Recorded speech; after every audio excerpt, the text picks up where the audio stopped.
Good afternoon, everyone.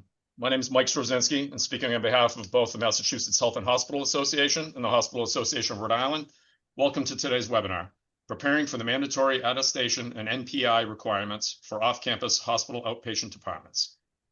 A few logistics before we start. If you have questions during the webinar, please enter them into the chat feature as we are in a listen-only mode.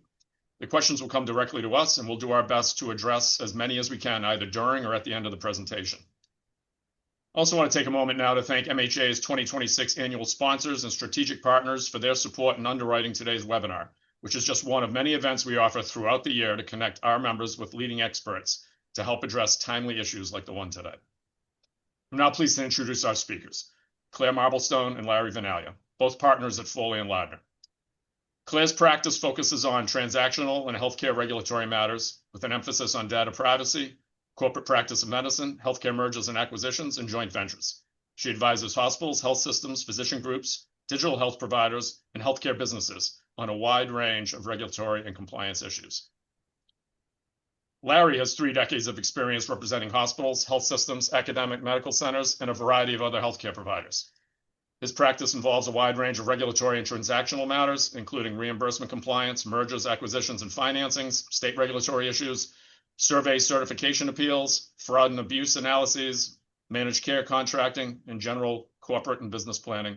And he's a very familiar face for the Massachusetts hospitals, serving as policy counsel for the Massachusetts Health and Hospital Association. We're truly fortunate to have these 2 experts join us today to lead this presentation. Thank you both so much for being here. I'll hand it over to you now to get us started. Thanks, Mike, and thank you, Amy, for putting this on our lunch today. And let me wish everyone a happy Administrative Professionals Day, which is today. Mike mentioned that we're going to be recording this presentation, but the question and answer feature, I understand, is not recorded, so you can ask questions there and it won't be preserved. Let's go to the agenda, Claire, and share what we're going to talk about over the next hour together. And with regard to questions, we're happy to take them as we go. So feel free to fire them out or just send me an email at lwv@foley.com if you don't want to put it in the chat. The chat's only going to go to the 4 of us, I think. So what we're going to cover today with you, we're going to start with a sort of a 101 of the Medicare provider-based rules. And I know that a number of you are power users already, but I think it's worth going through this when you get to the meat of the presentation about the new statutory requirements, because this is an activity of audit and confirmation that I think we want you to go through. Then we're going to talk about Section 6225 of the Consolidated Appropriations Act, which imposes the new attestation and NPI requirements. And finally, we're going to offer you some suggestions on what you should be doing now and maybe what you shouldn't be doing now, because CMS regulations have not yet come out. So that's what we're going to try to cover today. And we welcome your comments as we go.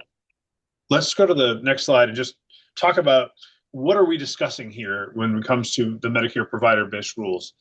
So Medicare, under the Medicare Act, has had the concept of provider-based status as an integral part of the statute since the beginning of the Medicare program, really. Although it had never been in regulation until around 2000. Prior to that, it was based on some manual provisions.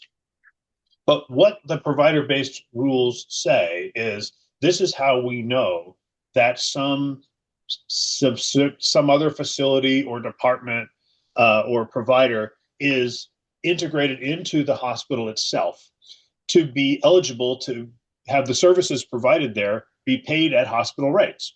Also to allow GME programs and disproportionate share hospital and 340B drugs to be used there.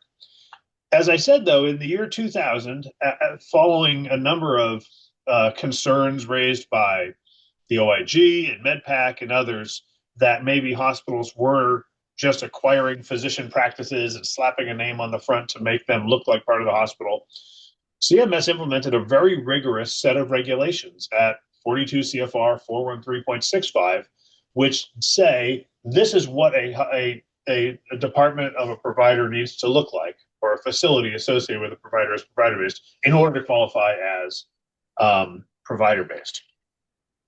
And that set of regulations then had been noodled a little bit by CMS, but by and large, the principles have stayed roughly the same over the past 25, 26 years. Um, and up until about 10 years ago, the provider-based status was really a hybrid collection of conditions of payment and conditions of participation. There had been a little bit of Office of the Inspector General, OIG, activity, some self-disclosures, some cases, and some ambiguous status about whether and when an overpayment might arise for problems with the provider-based status. The big change, though, from this came in 2015. Next slide. This was Section 603 of the Bipartisan Budget Act of 2015.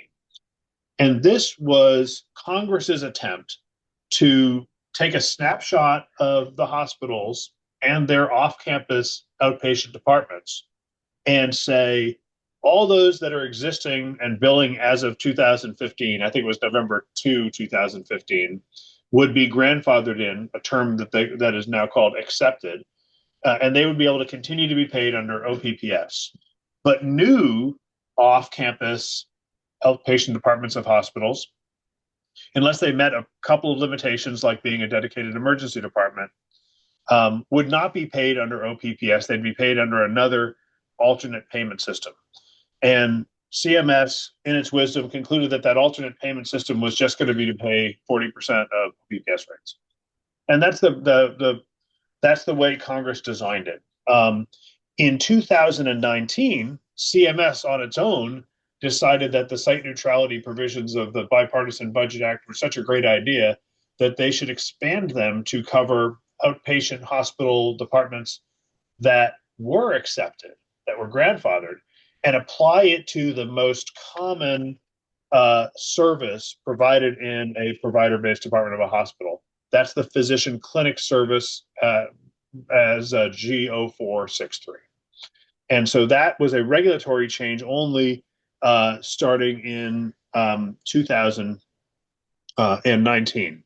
We are seeing CMS continue to pick at the accepted hospital off-campus departments to say, wonder what else should be site neutral. The next one they chose to do is infusion services offered at accepted departments.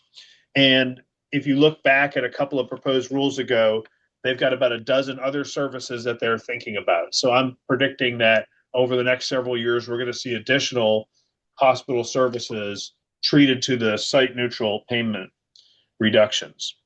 But Claire, there are some other implications to the provider-based rules that are worth sharing. Why don't you highlight some of them if you would?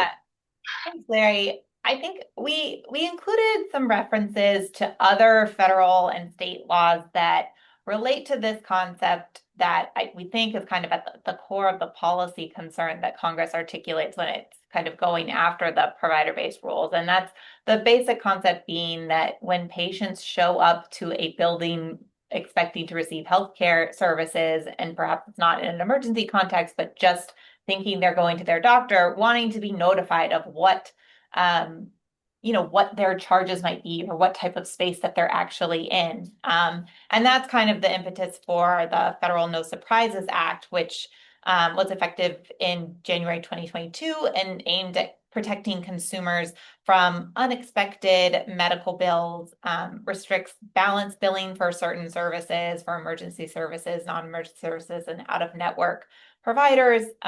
There's a notice process that's required for certain out-of-network services and a disclosure process.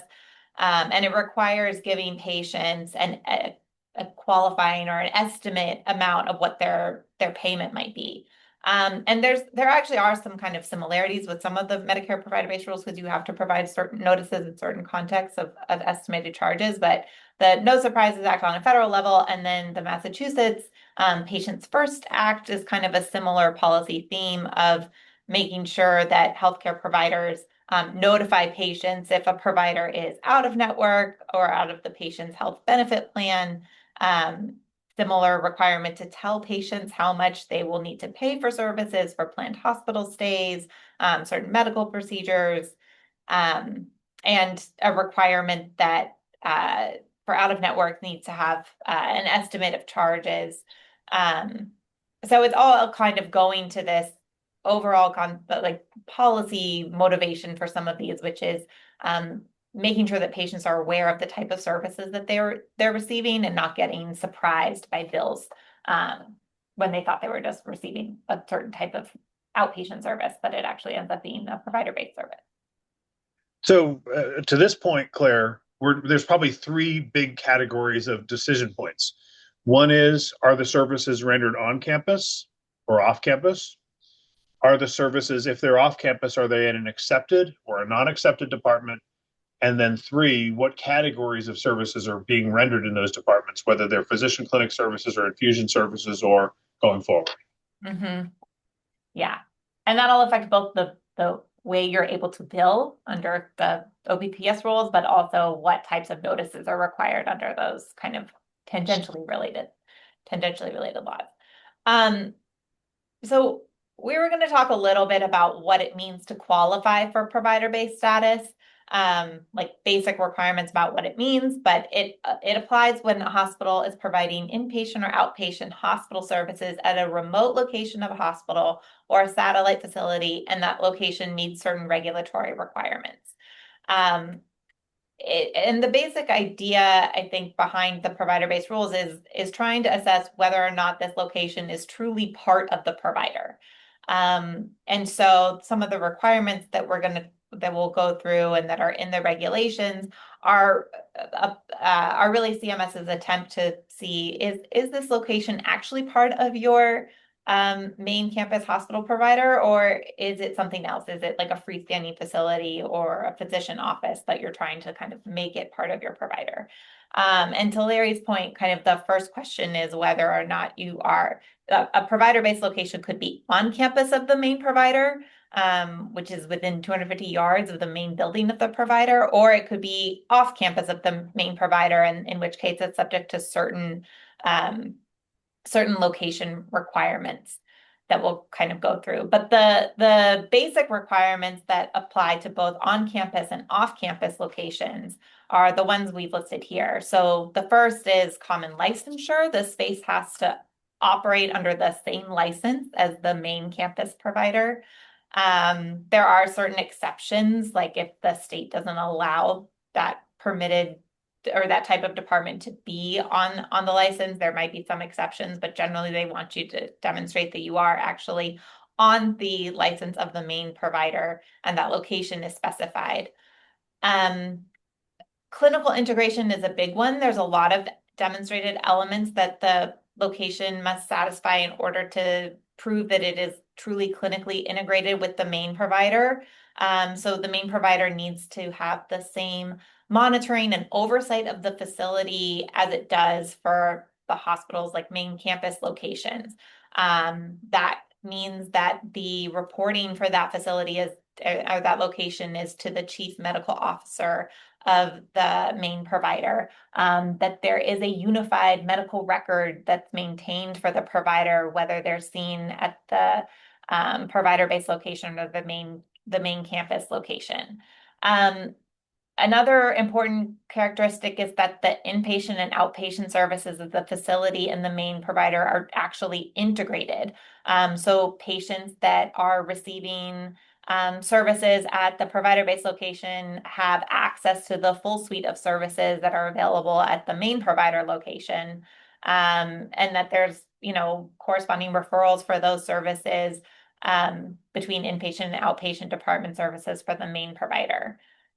The other big element is financial integration. So CMS wants to see that this location and the main campus have consolidated revenues and expenses, that the operations of the facility are truly fully integrated within the financial systems of the main provider. So there's, shared income and expenses between the two, and that the cost reports of this location are included as the cost center of the main provider.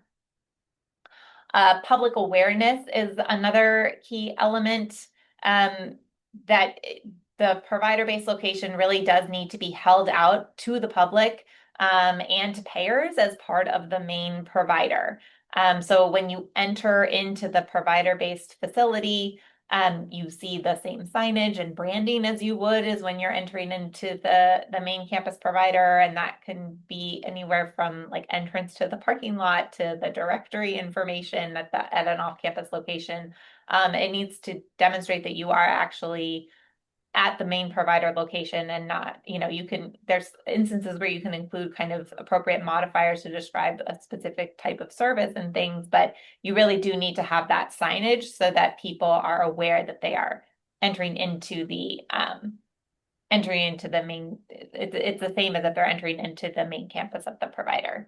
And with system branding nowadays, this is probably one of the most controversial aspects of the regulation, where people shoot the lawyers because we are saying that you have to be explicit that they're walking into that hospital's outpatient department and not a system outpatient department. Yeah. It also flows through beyond signage to badging, lab coats, you name it. Yeah. Yeah, you don't want the patient to be walking into, and sometimes this comes up too because the provider-based locations could have been like an acquired location or something like that, where it used to be an outpatient or a physician office, and you want to make sure that there is uniform branding that's consistent with that of the main provider. Okay, so then those are the common requirements for both on campus and off campus. But if you are trying to have an off-campus location, satisfy the provider-based rules, there are some additional requirements that you need to demonstrate in order to be considered provider-based. And that includes the hospital or the main campus has to own 100% of the enterprise. They have to have the same governing body, which means common bylaws and governance documents.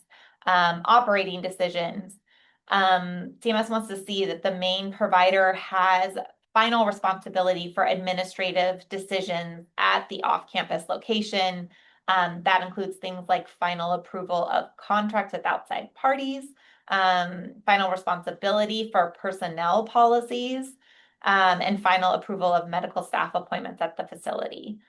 So control and ownership is kind of interpreted in both the actual ownership of the enterprise, but then also who is running and responsible for what is happening at the off-campus entity. Similarly, administrative supervision, it kind of relates to some of those clinical integration elements that we talked about, but then goes on a bit further. There's a requirement that the reporting relationship between the facility and the organization seeking the provider-based status or the off-campus entity, the reporting has to happen at the same frequency, intensity, and level of accountability that exists on the main campus or for the main provider, one of their existing departments. So it has to be under the direct supervision of the main provider, operating under the same monitoring and oversight as any other department. And the location factor. So this is where it gets kind of interesting for what is considered an off-campus entity. So there are specific requirements for where an off-campus provider-based location must be in relationship to the main campus. And we list kind of the two more common ones here, but there are some special rules. So the first is within a 35-mile radius of the campus of the main provider. And note that that's not an island chain type of concept. It really does have to be like a 35-mile radius of the campus of the hospital in order to meet that. You can't have one that's 35 miles away and then another 35 miles away from that. It all has to be tied to the main provider. And we've seen over the years that CMS will like assist with the determination of what constitutes the main campus of the provider so that hospitals can better approximate what their off-campus footprint can be. Then there's some special rules for DISH hospitals. But then there's also an ability to satisfy the location requirement if the facility or organization demonstrates a high level of integration with the main provider by meeting this 75% test within a 12-month period, meaning that 75% of the residents or 75% of the patients reside between the main provider and the off-campus location reside in the same zip code, or there's the 75% requirement of the type of care furnished at the main provider receive care at that off-campus provider. And there are very few hospitals in Massachusetts that rely on anything other than the 35-mile test. If you are one who relies on the 75% test, please be aware that in the April 14th, 2026 IPPS proposed rule, CMS is suggesting a limitation of the ability to rely on that test. And so if you are one of them, feel free to reach out. We'll share it with you, and you may want to comment on this because it's still a proposed rule. All right, so then we kind of listed a bunch of other special clinic status rules or special things to be concerned about, or other options for those locations. So you could have outpatient clinics that meet the provider-based rule. And in order to satisfy those conditions, you have to demonstrate that the physician services are billed to Medicare with the correct site of service code, equal billing treatment, meaning that hospital outpatient departments treat all Medicare patients for billing purposes as hospital outpatients, can't treat some hospital outpatients as one and others as physician office patients. The provider-based outpatient clinic location has to comply with the provider agreement. Then when a patient is admitted to the hospital as an inpatient after receiving treatment in the provider-based entity, the Medicare payment is subject to a 3-day DRG payment window. Patients receiving services in this location have to receive a notice of beneficiary coinsurance liability, which essentially is informing them of the amount of their potential financial liability. If that can't be assessed, then you're supposed to give kind of an explanation of that and your best estimate based on like typical charges based on anticipated services. And then there are special rules for locations that are operating pursuant to a joint venture or a management contract that are seeking provider-based status. Some of the joint venture concepts are a little bit difficult to meet because they require the facility be partially owned by at least one provider. They have to be located on the main campus of a provider who is the partial owner. They have to be provider-based to that one provider where the facility is actually located on their campus. And then they have to satisfy the other provider-based requirements, which again, depending on the type of joint venture, can be hard to demonstrate. So the management contract concept allows facilities to be provider-based if they are not on the campus of the main provider, and they meet certain, they meet the provider-based requirements that we mentioned before, but then they also meet requirements that the main provider employs the staff of the facility who are directly involved in care delivery. It requires administrative integration. The main provider has significant control over the operations of the facility. And the management contract has to be held by the main provider itself and not a parent organization. And finally, we included this reference to the prohibition of furnishing services at a provider-based location that is done under arrangement. And this is based on the concept that CMS, thinks it would be inappropriate for a facility, whether it's for a provider-based facility, whether located on or off campus, to evade the provider-based requirements by claiming to provide all of its services under arrangement. So saying you can't contract away your responsibility for the services at provider-based locations. All right. So we wanted to talk a little bit about what the approval process is right now for provider-based locations. Because, Larry went through the history of how we kind of got here, and it's important to know what the process is now because it is going to be changing. So right now, CMS approval for provider-based status is not actually required. There's a voluntary attestation process where providers can request a determination that a department is eligible for provider-based status.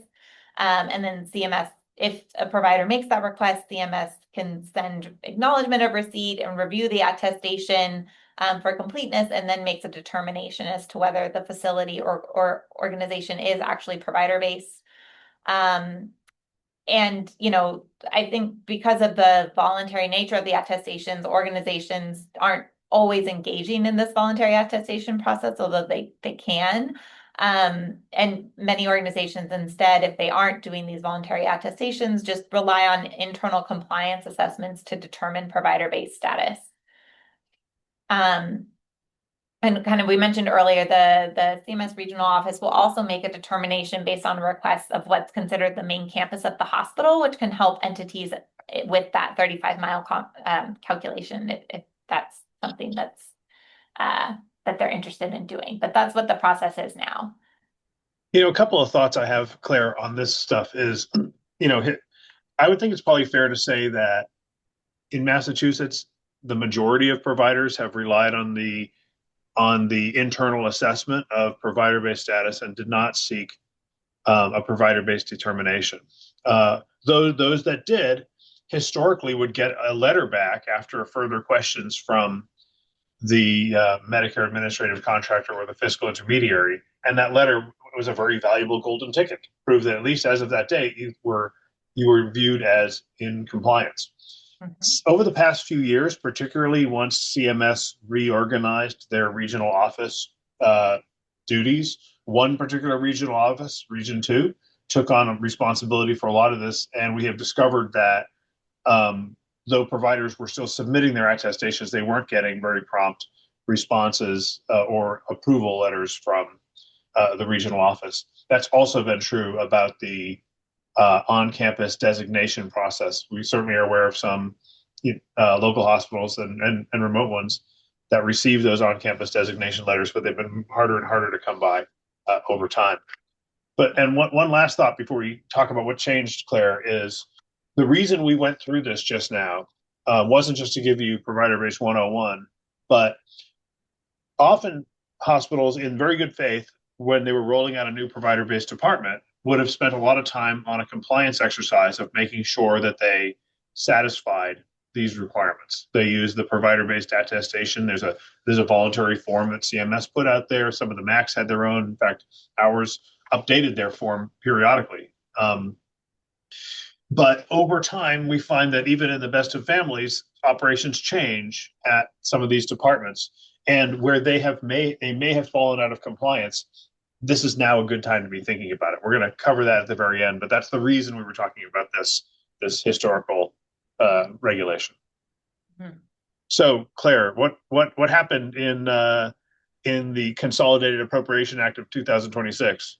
Yeah, so I think this concept of trying to more tightly regulate off-campus provider-based departments has been around for a while, but then in the Consolidated Appropriations Act of 2026 introduces a new requirement to the Social Security Act, or new subsection, which provides that beginning January 1st, 2028, Medicare will not pay for services under the OPPS furnished by an off-campus hospital outpatient department unless the department bills under its own location-specific NPI that is separate from the hospital's NPI, and submits a provider-based attestation demonstrating compliance with the provider-based rules between January 1st, 2026 and December 31st, 2027. So this new requirement applies to all off-campus departments paid under OPPS, including those sites that were previously accepted or grandfathered. Of course, CMS is directed to promulgate future regulations, and then there's also, and is actually also given allocation of a budget to process these attestations. And OIG is expected to submit a report to Congress on the attestation review process 2 years after it starts in January of 2030. So a few things about what the actual act does and doesn't do. So the statute says that only an attestation is required. It doesn't say that CMS needs to make a determination as to whether the facility is in fact provider-based. It also it directs the secretary to review the attestations and determine through site visits or remote audits or other means whether the department is actually in compliance, but that's not a condition that needs to happen before January of 2028. So that's important to keep in mind. Obviously, when you're submitting an attestation, you should be attesting to the truth of what your provider-based status is. But the statute does give CMS the authority to kind of audit those attestations. And we would expect that CMS is going to be engaging in some type of process relating to that probably before, that OIG report is due in 2030. They're going to have a deluge of these documents, and their staff is much smaller than it was 5 years ago. So I doubt they'll make the deadline. But they could. They will, and you want to make sure that you are prepared in case they do those types of audits. And again, they might be remote, they might be desk audits, or who knows, some other means of doing that. Well, what we've seen on this is actually that since Section 603 was passed and the site neutral rules were implemented, I have seen the MACs asking far more detailed questions about provider-based attestations, because now there's a payment impact as well. Mm-hmm. And so I'm now getting 20 questions back from the MAC or the regional office, drilling down on many of the provider-based rules, which 10 years ago, they never would have asked, or 15 years ago, they never would have asked. They would have assumed a lot of it to be true. Every now and then somebody would drive out on the weekend and take a picture of the hospital and send it to you and say, you see the signage is wrong. But we were getting much more detailed Q&A where they're really trying to make sure that the provider-based rules are met. Mm-hmm.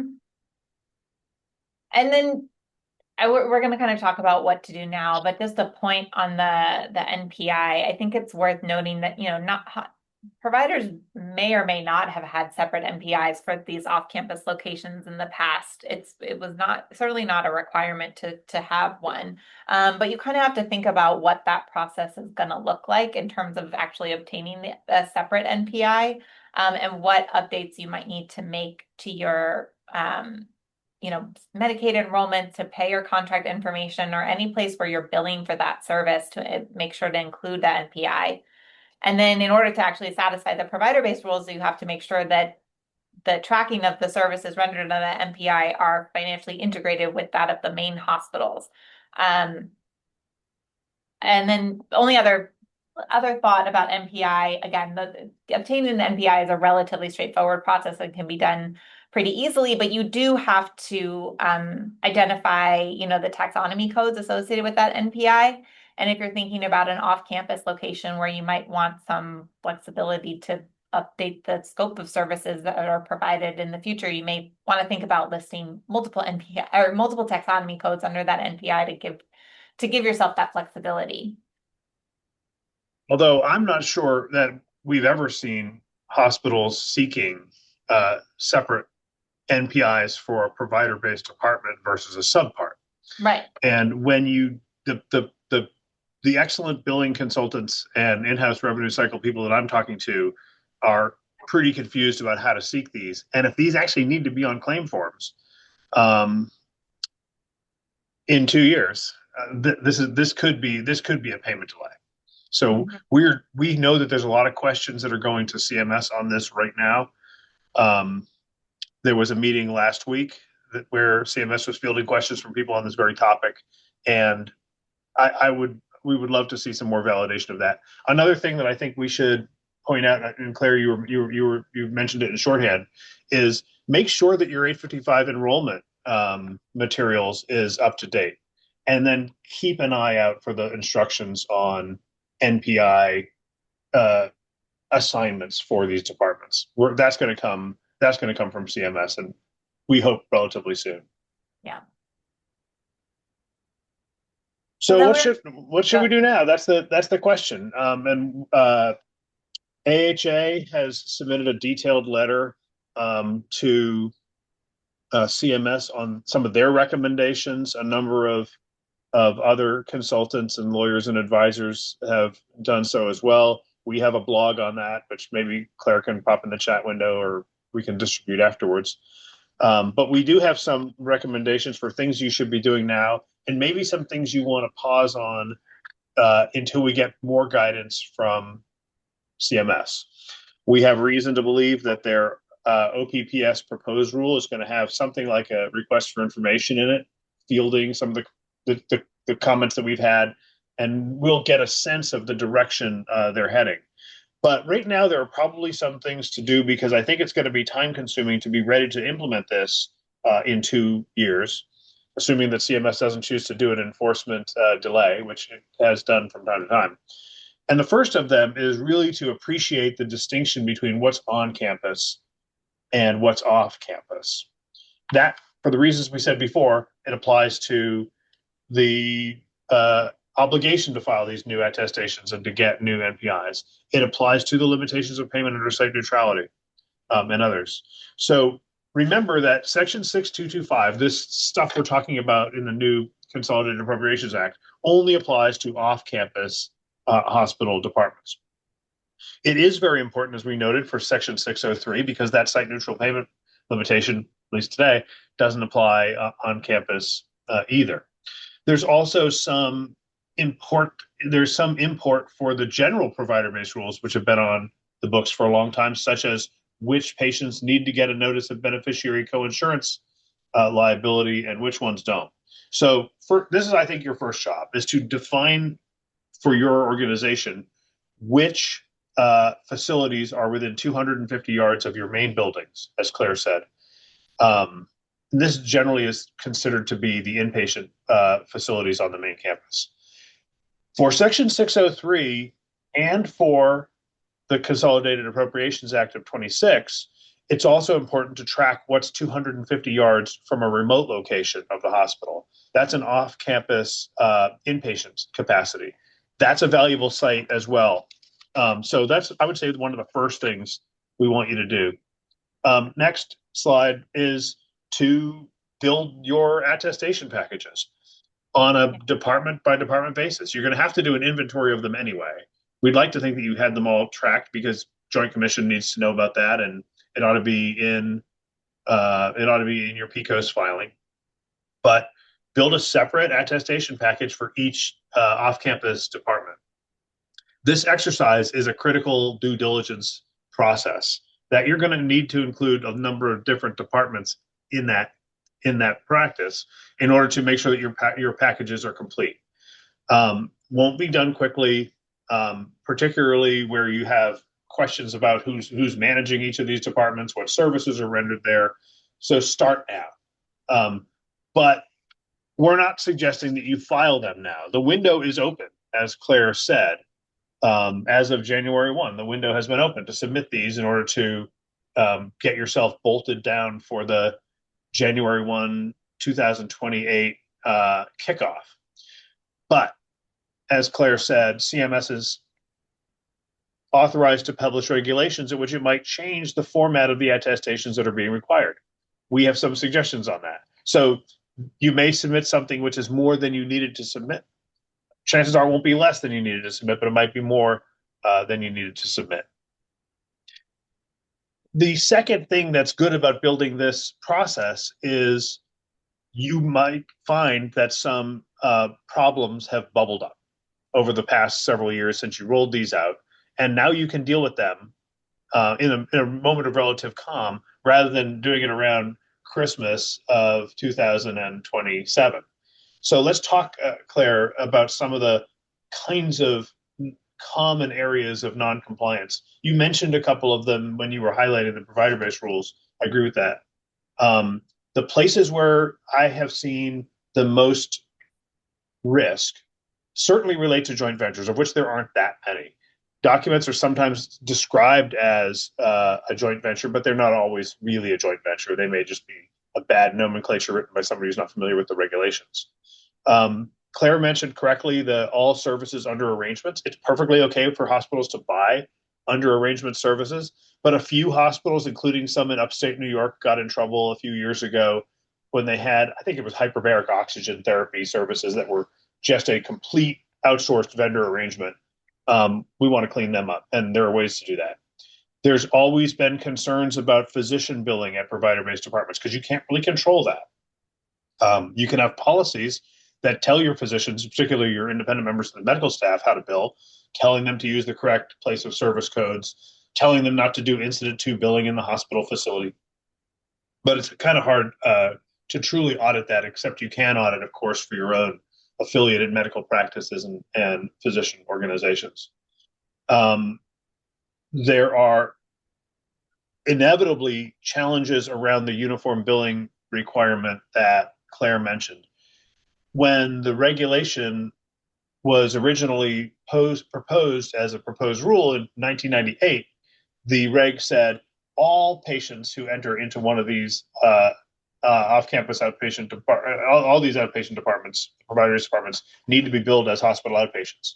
And the provider community said, look, Blue Cross and a whole bunch of other payers won't do that. They won't give us a split bill. They only want to get a global payment in there. So CMS recognized that, might have been HCFA back then, and relented and said only Medicare patients have to be treated with uniform billing requirements.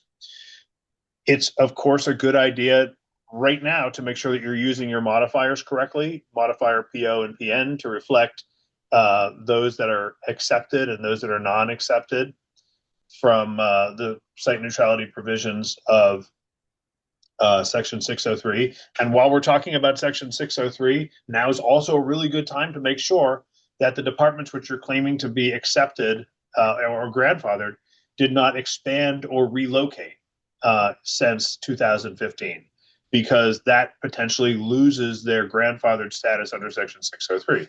And again, this is an area where everybody was thinking about this 10 years ago, 11 years ago. Time passes, people forget, things move, and when they do, they may lose their accepted status. I also think that an area where we've seen concerns are where hospital outpatient departments don't control the entire facility. So they're often in a medical office building where there's some docs, there might be a lab, there might be an IDTF, and there's a hospital space. And this thing was set up in 2002. And over time, needs changed. Things moved around. We had one department took over another one.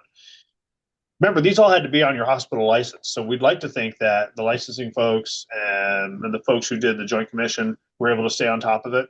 But sometimes in those facilities that have shared use, I've seen some of the kind of issues show up that we concerned about.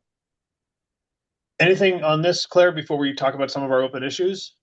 No, I think that yeah, I mean, I think that there are some, I think in this time period in particular, there's ways that you can kind of proactively address potential noncompliance in a way that might be viewed potentially more favorably than addressing it after the 2028 deadline, because it shows that you're being kind of proactive about assessing your footprint and making sure that you're still compliant with the provider-based rules and correcting any of that before this new law goes into effect.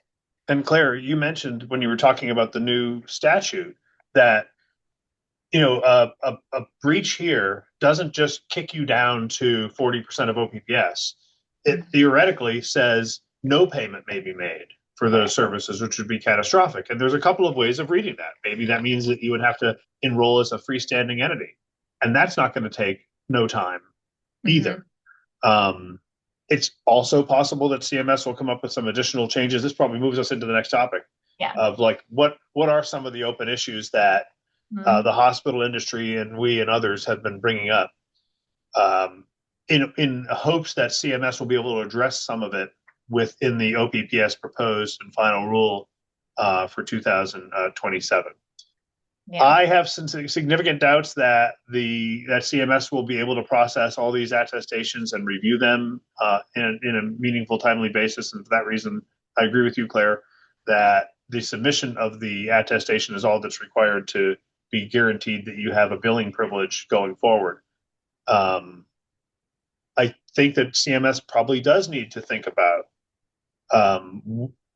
what it would pay for services walking out the door on New Year's Day, 2028, if this hasn't been triggered. Mm-hmm.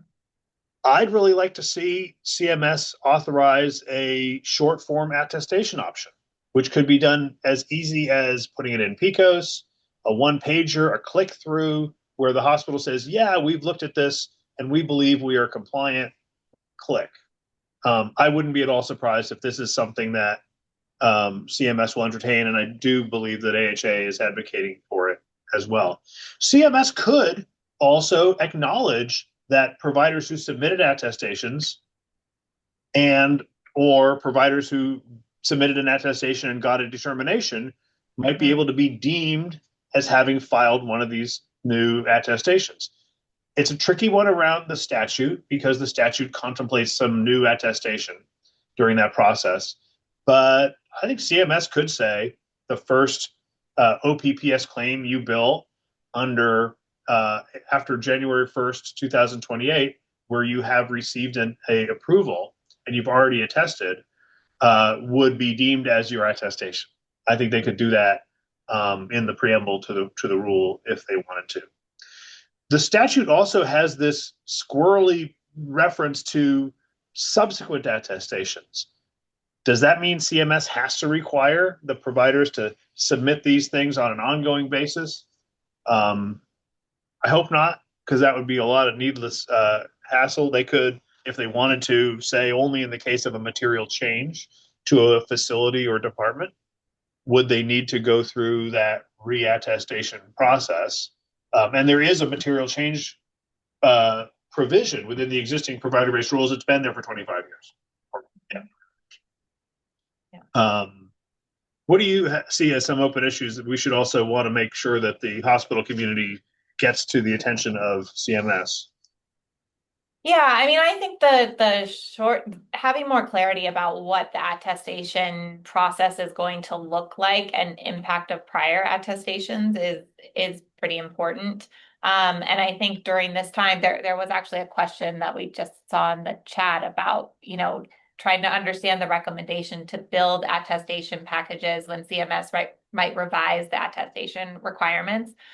I think that it is important to see when the proposed rule comes out in probably a few months, where, like as you said, Larry, they're probably going to be requesting information from interested members of the public about what they should be regulating. And it'll be important. I think we could maybe glean some information from the tenor of the proposed rule about where they might be going on the attestation front.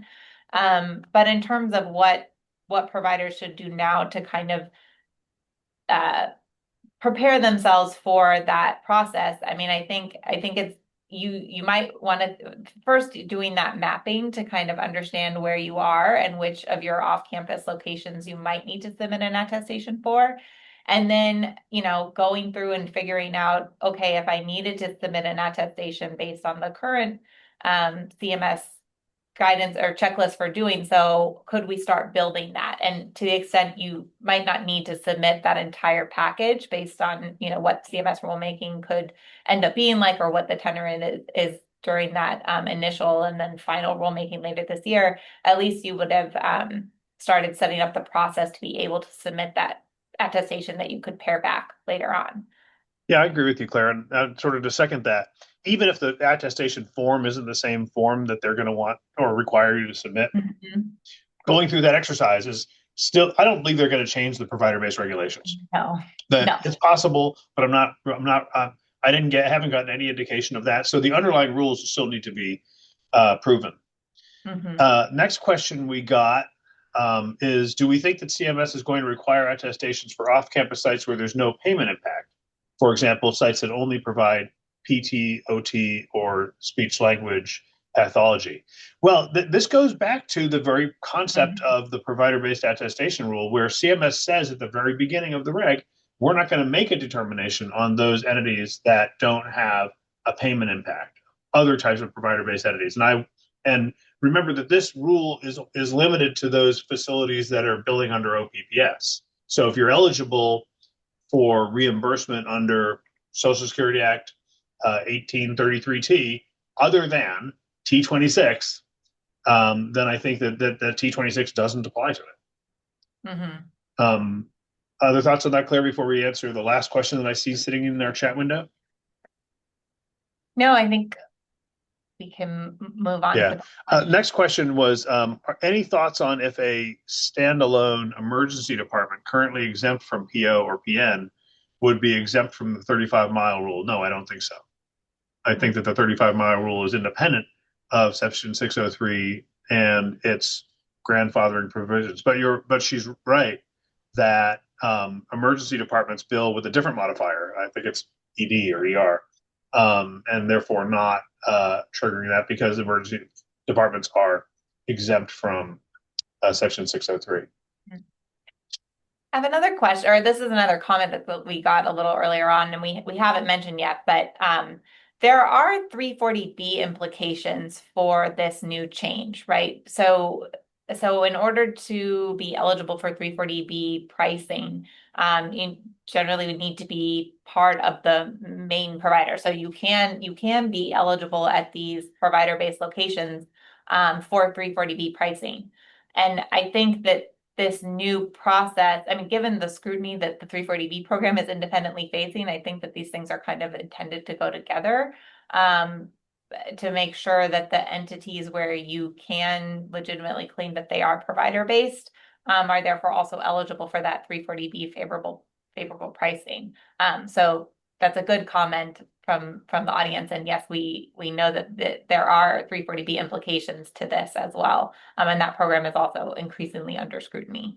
I'd add, though, one more thought is the failure to meet this new attestation requirement, which no hospital would do intentionally, might do it if they didn't think about a particular department as being subject to these rules, or they didn't have a proper inventory. But that shouldn't change the underlying status of the entity as a provider-based department of the hospital.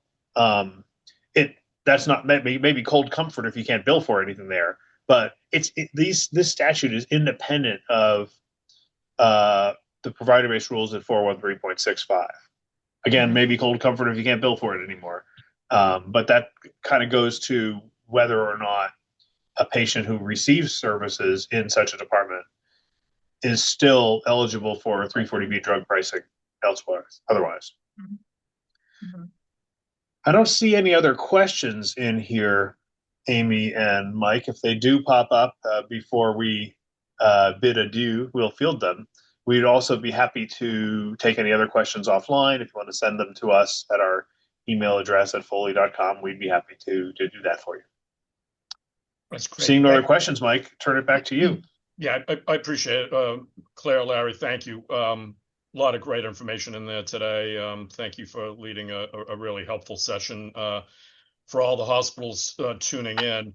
And the session was recorded. We'll be circulating that as well as a copy of the slides to everyone who registered. And if you do have any questions, please follow up with us and we'll try to address them accordingly. I also want to thank everybody for tuning in today. This is one of many sessions that MHA hosts in concert with our allies, such as the Hospital Association of Rhode Island, on a regular basis. If you scan the QR code on your screen, you can see all of the upcoming programming. And we hope we'll see you again soon at one of them. And I hope everyone has a great afternoon. Thanks. Bye-bye. Thank you. Bye.